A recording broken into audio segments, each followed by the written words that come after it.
Welcome to today's explainer. If you've been watching the stock market lately and wondering why it feels like we are completely stuck in the mud, experiencing these wild, rapid swings without actually breaking through to new highs, well, you are absolutely not alone. Today, we're decoding a fascinating, really fast-paced financial theory from our source material that diagnoses the current state of the stock market. It's essentially a story of a market running entirely out of cash. It's being drained by massive corporate maneuvers and simultaneously squeezed by geopolitical tensions and these hidden macroeconomic weaknesses.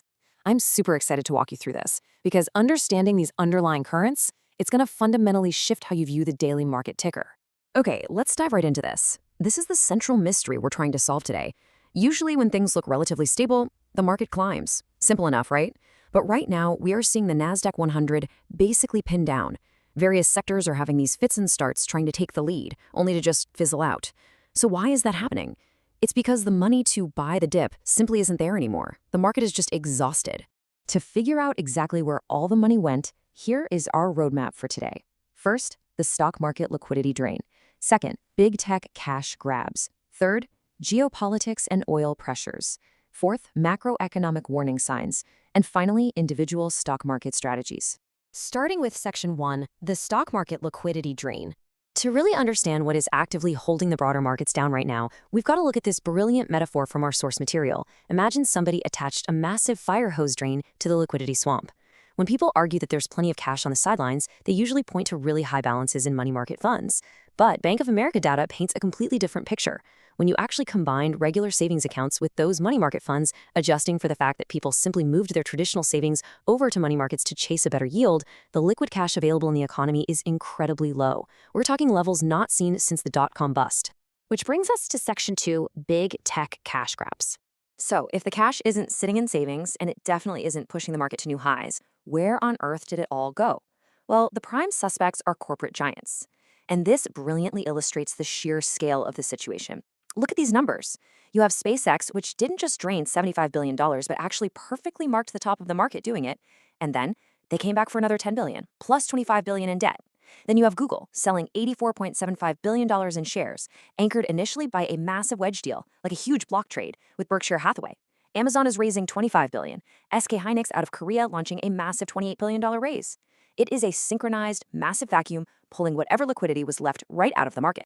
Now, the really crucial point here is that this isn't just a one-time event, especially when we zoom in on SpaceX.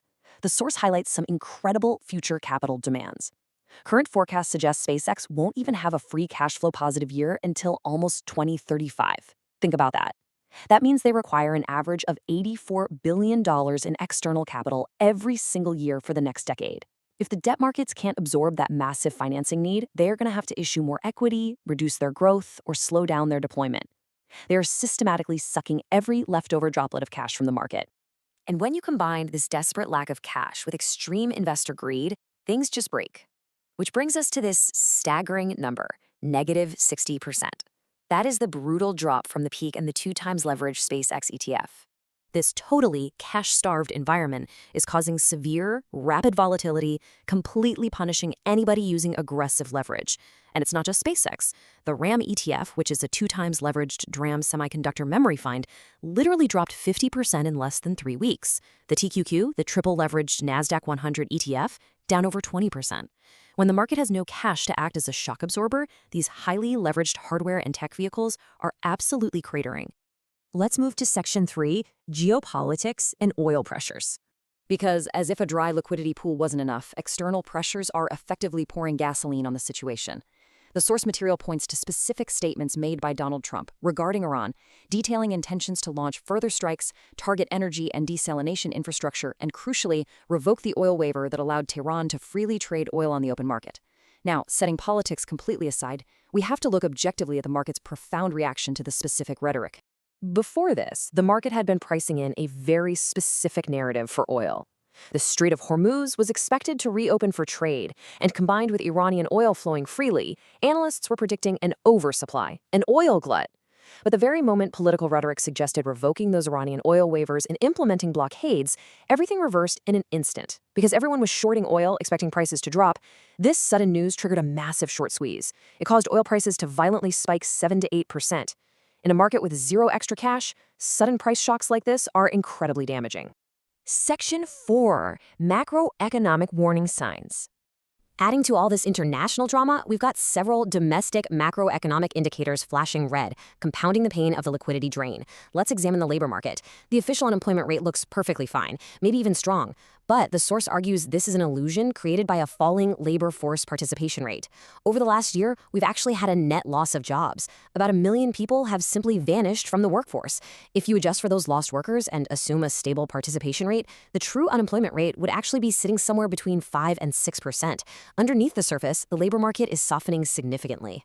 Furthermore, the 10-year Treasury yield is breaking out. It recently pushed right through a critical resistance level of 4.57.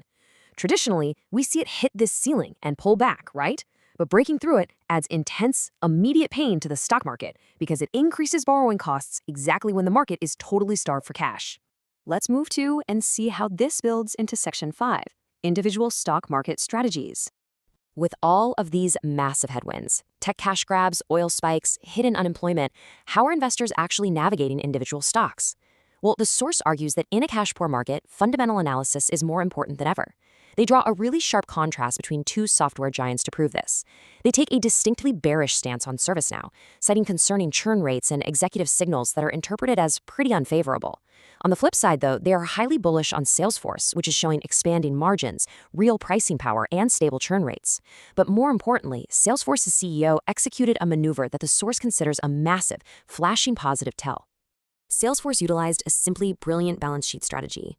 Over just a 3-month period, they issued $24.8 billion in debt. But they didn't just sit on it. They used it to buy back $27.2 billion of their own stock.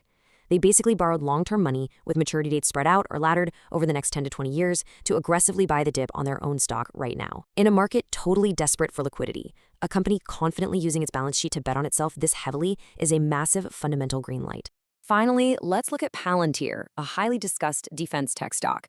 The strategy here requires extreme patience due to the market's current volatility.